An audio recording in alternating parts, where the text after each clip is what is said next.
Assalamualaikum warahmatullahi wabarakatuh. Selamat datang di channel ini. Sekarang kita akan membahas kisah karomah Kiai Aba Anom Aduk Saktian dengan sang kapten. Assalamualaikum warahmatullahi wabarakatuh.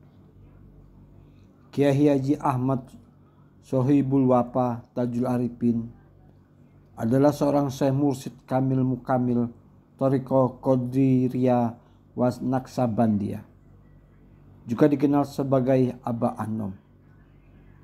Dia lahir di Patapan Suryalaya, Tasikmalaya, Jawa Barat pada tanggal 1 Januari 1915. Dia adalah putra kelima dari pendiri Pondok Pesantren Suryalaya, Kiai Haji Abdullah Mubarak, dan ibunya bernama Hajah Siti Juhriyah.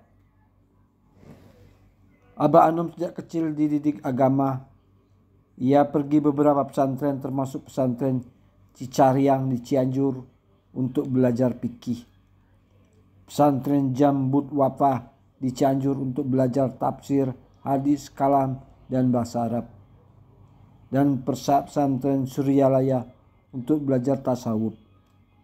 Ia juga menerima gelar khusus untuk menulis dalam bahasa Arab sebagai istilah harupat 7. Ayah Anom menunjuk Aba Anom sebagai wakil talqin atau pemberi baiat kepada murid TKN pada usia 18 tahun. Pada usia 23 tahun, dia menikah dengan Ais Siti Roqyanah. Dia berziarah ke Tanah Suci setelah menikah. Aba Anom sering tidur di atas pasir di Masjidil Haram. Sebagian lantainya masih berupa pasir, dan bangun setiap pagi saat berada di Mekah. Ia sering mengunjungi Ribat Naksabandi di Jabal Gubaisi untuk muzakaroh kitab Sayyidi Syekh Abdul Qadir Al-Jalani, Sirul Asror, dan Ganiyat Al-Talibin. Aba pulang dari Mekah setelah tinggal di sana selama kurang lebih 7 bulan pada tahun 1939. Ia memiliki banyak pengetahuan agama dan pengalaman. Dia mempelajari tafsir, hadis, fikih, kalam, dan tasawuf yang merupakan cabang ilmu agama. Aba Anom mengambil alih kepemimpinan pesantren Suryalaya dan TKN setelah ayahnya meninggal pada tahun 1950. Ia juga aktif dalam berbagai organisasi keagamaan dan sosial seperti MUI, NU, dan ICMI. Aba Anom adalah ulama yang sakti, karismatik, dan berkaromah. Dia memiliki banyak cerita dan keajaiban yang terjadi di sekitarnya. Beberapa karomah Aba Anom yang pernah disebutkan dalam dokumen. Karomah meremas batu hingga menjadi hancur. Buku berjudul Latar Belakang dan Perkembangan Pesantren Suryalaya menceritakan kisah ini. Kapten dan anak buahnya pernah datang ke pesantren Suryalaya. Ia mengeluarkan batu kali sebesar tinju dari kantongnya. Ada batu di sebelah telapak kirinya. Setelah itu, tangan kanannya hanya memukul batu tersebut dan membuatnya terbelah dua.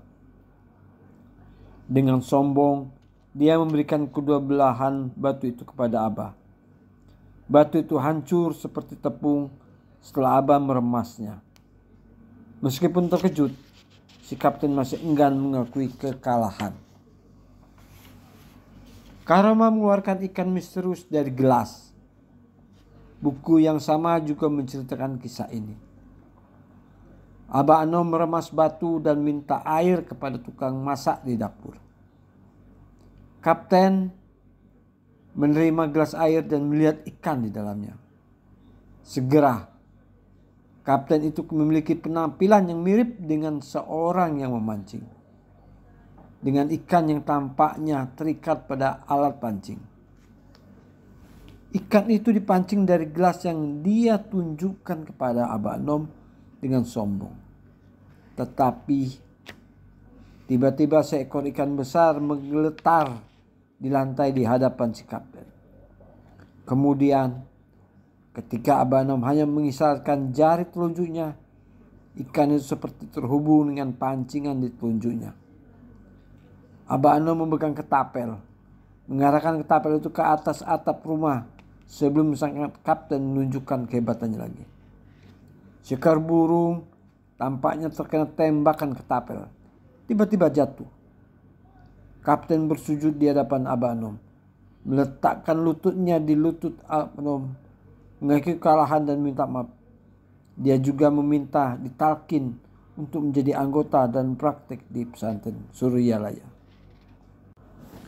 Karomah berbicara dalam banyak bahasa asing tanpa belajar apapun.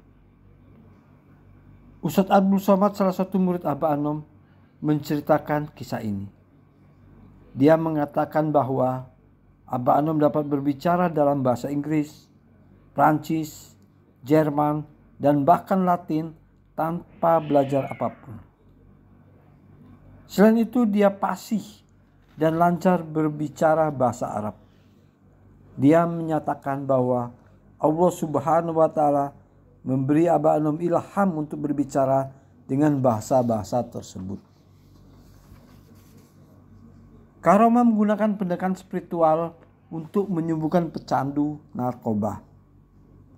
Banyak orang telah mengalami atau menyaksikan kisah ini sendiri.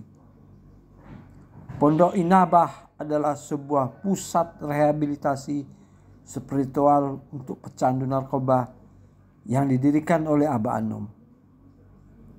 Aba Anom dan para asatid akan memberikan bimbingan dan pembinaan kepada para pecandu narkoba yang masuk ke Pondok Inabah. Mereka akan diajarkan tentang agama, tasawuf, dan tarekat. Aba Anom juga memberi mereka baiat dan talqin. Banyak orang yang berhasil sembuh dari keterkandungan narkoba dan menjadi orang yang lebih baik karenanya. Karomah memberi kesehatan dan keselamatan kepada murid-muridnya. Cing Abdel, salah satu murid Aba Anom, menceritakan cerita ini. Seorang artis bernama asli Abdel Akhrian adalah Bing Abdel. Ia pernah terluka parah dalam kecelakaan mobil. Dia kemudian dibawa ke pesantren Suryalaya untuk mendapatkan perawatan medis. Di sana, Cing Abdel bertemu dengan Aba Anom yang memberinya baiat dan talqin. Aba Anom juga memberinya minyak zaitun yang dibacakan ayat-ayat Al-Quran yang dia gunakan untuk mengoreskan luka di wajahnya. Alhamdulillah, wajahnya sembuh dengan cepat dan tidak ada bekas luka. Cing Abdel akhirnya menjadi murid setia Aba Anom dan melakukan tugas-tugasnya. Demikianlah naskah YouTube yang saya buat mengenai Aba Anom Suryalaya. Semoga bermanfaat dan menambah wawasan Anda. Jika Anda suka dengan video ini, jangan lupa untuk like, comment, share, dan subscribe. Terima kasih telah menonton. Wassalamualaikum warahmatullahi wabarakatuh.